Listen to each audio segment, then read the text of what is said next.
आज हम BA part second राजनीति विज्ञान के टॉपिक भारतीय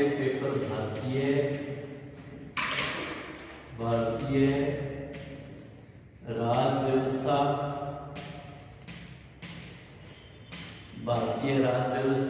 के शीर्षक संघीय कार्यपालिका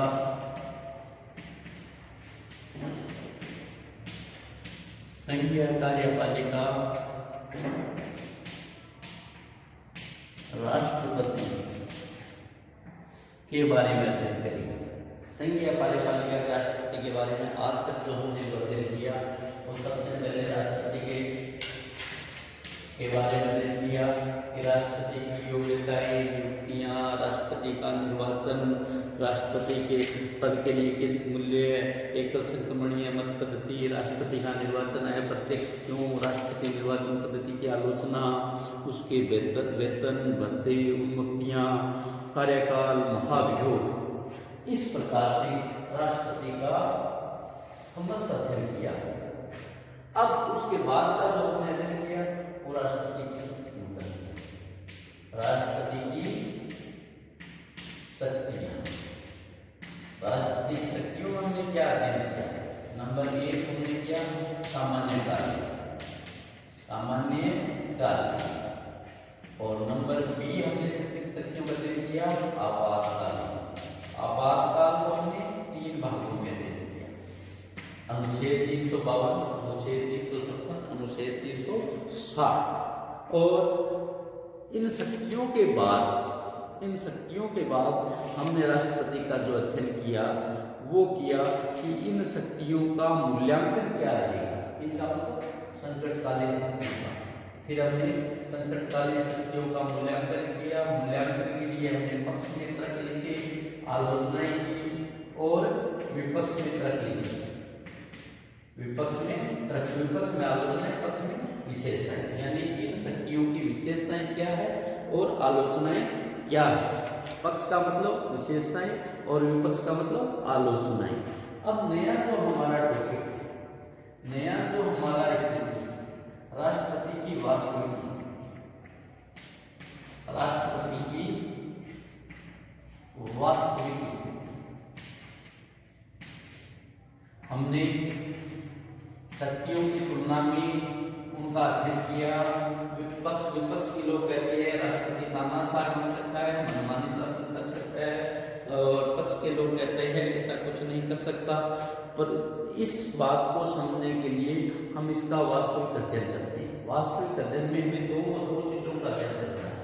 एक तो स्वतंत्र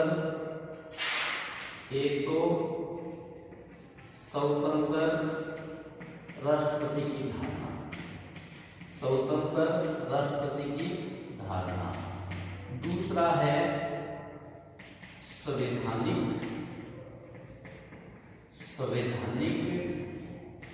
राष्ट्रपति की धारणा। एक तो है स्वतंत्र राष्ट्रपति की धारणा, दूसरी है संवैधानिक राष्ट्रपति की धारणा। यहाँ हम जो कर रहे हैं वो स्वतंत्र राष्ट्रपति की धारणा की बात कर रहे हैं। स्वतंत्र राष्ट्रपति की धारणा, इसके लिए हमें दो चीजों को समझना होगा। स्वतंत्र राष्ट्रपति की धारणा के लिए हमें संविधान की दो चीजों को ये समझना होगा। एक तो अनुच्छेद 53(1) और दूसरा अनुच्छेद 74(1). इन दो बातों के द्वारा हम ये समझने की कोशिश करेंगे कि भारतीय राष्ट्रपति की वास्तविक स्थिति या स्वतंत्र राष्ट्रपति हो सकता है या नहीं हो सकता। हम स्वतंत्र राष्ट्रपति की धारणा की बात करते हैं। इस धारणा के प्रतिपादक विचारकों का कथन है कि संविधान के द्वारा राष्ट्रपति को जो शक्तियां दी गई है, व्यवहार में वह स्वयं अपने विवेक के आधार पर इन शक्तियों का प्रयोग कर सकता है। राष्ट्रपति स्वयं अपने विवेक के आधार पर इन शक्तियों का प्रयोग कर सकता है। इसके लिए हम अनुच्छेद 53(1) की बात करते हैं। इसके लिए हम अनुच्छेद 53(1) की बात करते हैं।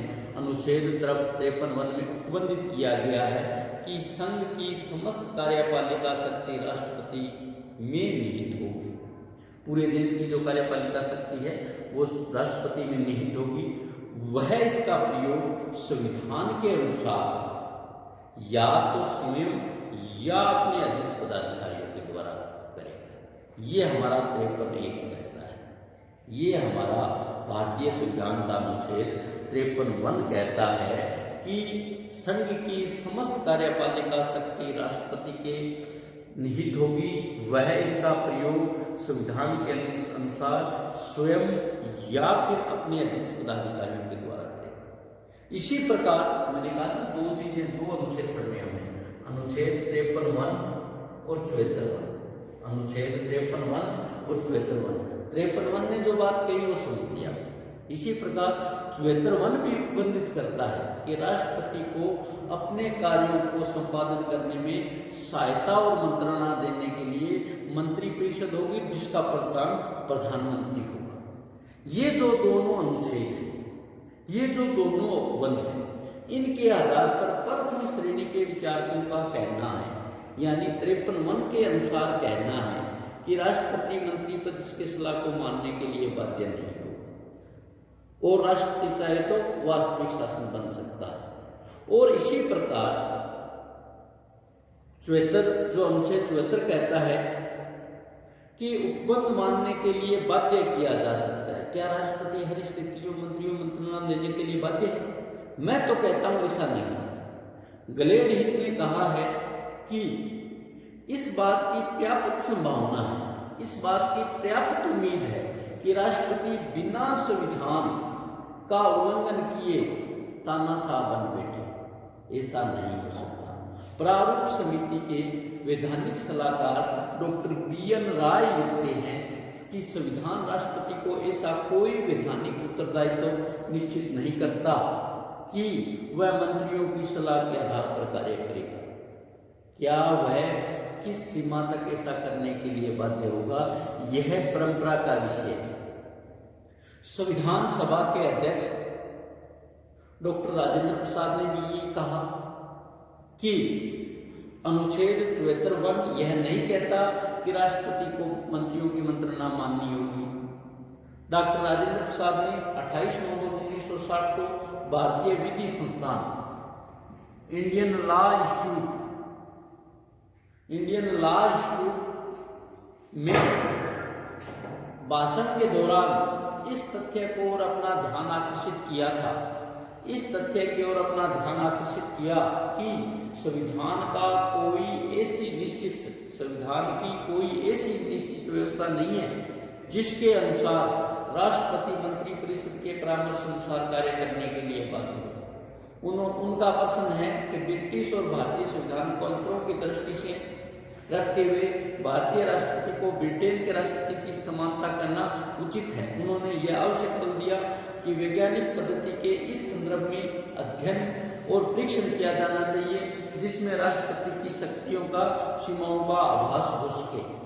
इसी प्रकार संविधान सभा के सदस्य AM मुंशी ने अपनी रचना पावर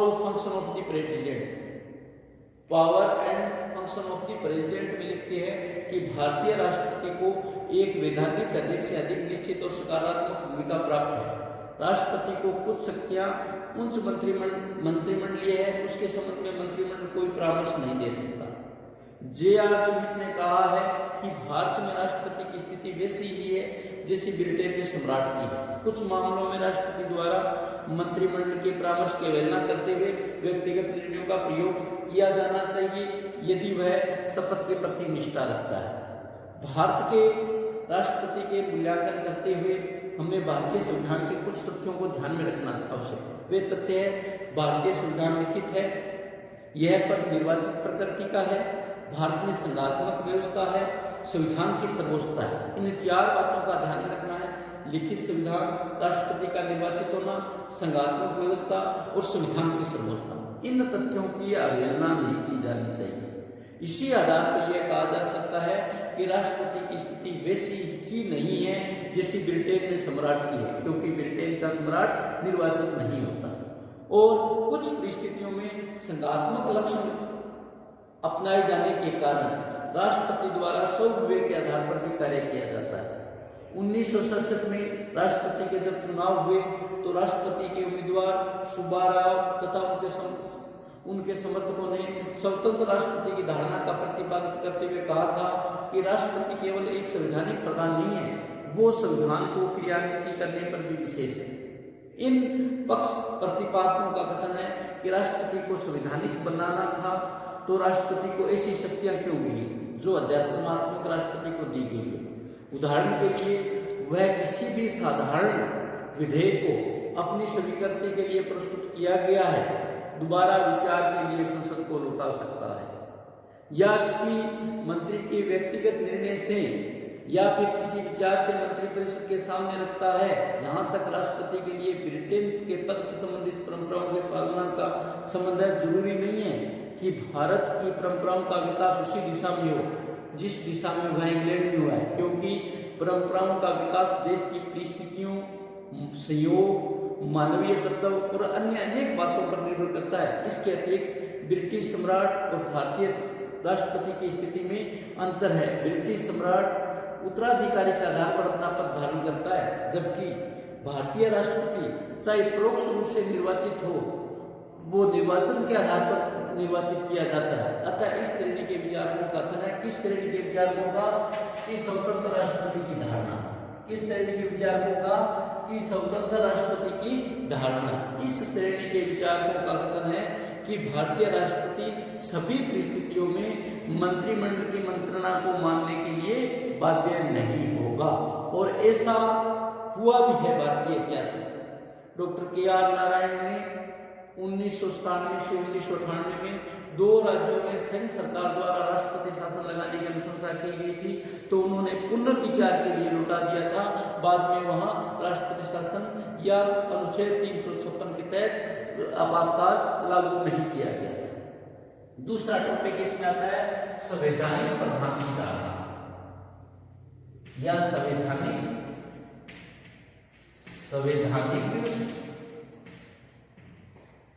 राष्ट्रपति की धारणा, संवैधानिक प्रधान की धारणा या संवैधानिक राष्ट्रपति की धारणा, संवैधानिक प्रधान की धारणा या फिर संवैधानिक राष्ट्रपति की धारणा। इस बिंदु पर हम बात करते हैं, इसके लिए हमें कुछ लेखकों की परिभाषाएं देखनी पड़ेगी, कुछ लेखकों के कथनों को देखना पड़ेगा। ऐसे बहुत से विचारक है, ऐसे बहुत से कथन है, वो ये मानते हैं कि संविधान राष्ट्रपति के स्पष्ट शब्दों से मंत्रिपरिषद को परामर्श लेने के लिए बाध्य नहीं करता, किंतु उसके संविधान में प्रयुक्त वाक्य जो है उससे यह स्पष्ट होता है कि ऐसा करना होगा।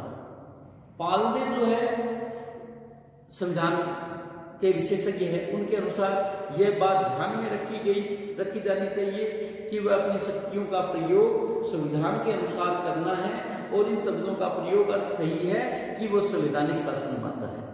संविधान सभा के प्रारूप समिति के अध्यक्ष डॉक्टर B.R. अम्बेडकर ने भी इस संबंध में कहा है कि राष्ट्रपति की वही स्थिति है जो ब्रिटिश संविधान में सम्राट की है।